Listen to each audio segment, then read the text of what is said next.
घुटने के दर्द के लिए जानते हैं कुछ सूक्ष्म व्यायाम। बुढ़ापा पैरों से शुरू होता है। अगर पैरों को स्वस्थ रखेंगे तो हमारा बुढ़ापा जल्दी नहीं आएगा, क्यों कि पूरे शरीर का भार पैरों पर है। तो चलिए देखते हैं किस तरह से अपने पैरों को मजबूत करना है। सबसे पहले हाथों को इस तरह रख दिए, पैर लंबे, और एक एक पैर को इस तरह से ऊपर नीचे करते जाइए। अब दोनों पैरों को एक साथ इस तरह से अब वाइब्रेट कीजिए। इस तरह से दोनों पैरों को हिलाइए, मिला दीजिए दोनों पैरों को। श्वास को बढ़ते हुए दोनों पंजों को हमारी ओर खींचेंगे। जब हमारी ओर खींचते हैं तो एड़ियाँ ऊपर उठती है और जो ये हमारी पिंडलियाँ है नीचे की ओर बैठती है और पूरे पैरों में खिंचाव आता है। अब श्वास को छोड़ते हुए पंजे को जब आगे करेंगे तो ऊपर की साइड से हमारे पूरा खिंचाव आता है। इस तरह से 5 बार आपको कर लेना है।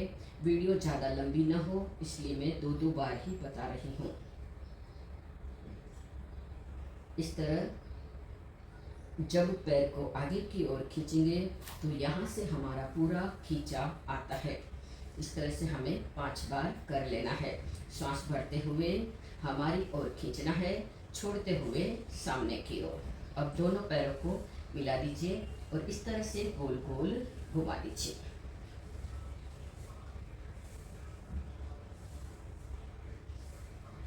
अब पैर को रख दीजिए लेफ्ट पैर के ऊपर और इस तरह से एक हाथ से पकड़ लीजिए पंजा, एक हाथ से पकड़ लीजिए एंकल को और इस तरह से घुमा दीजिए 5 बार क्लॉकवाइज और 5 बार एंटी क्लॉकवाइज घुमा दीजिए।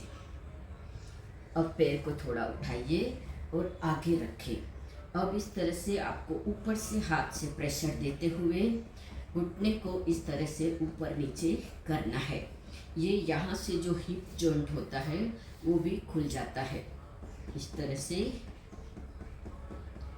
अब उठाना है पैर को और प्यार से इस तरह गले से लगाना है।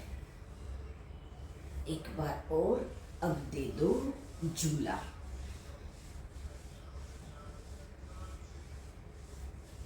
इसको दूसरे पैर से भी करना है। 1 2 3 4 5 एंटी क्लॉकवाइज भी कर लीजिए।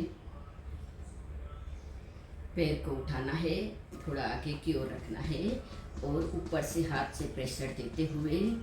आपको पता होगा जब हम अपने बच्चों को छोटे थे तभी हम अपने बच्चों को घुटने पर सुलाकर इस तरह से घुटने हिलाते थे तो तभी हमारा दर्द नहीं था। अब हिलाने बंद हो गए तो पैरों में दर्द रहता है। तो इस तरह आप अपने पैरों को हिलाना है और वापस दे देना है झूला। 5 मिनट निकालकर ये दिन में 2 टाइम आप कर लीजिए। आपके घुटनों की प्रॉब्लम सॉल्व हो जाएगी। अगर आप नीचे भी नहीं बैठ पाते हैं तो आप धीरे धीरे नीचे भी बैठने लगोगे।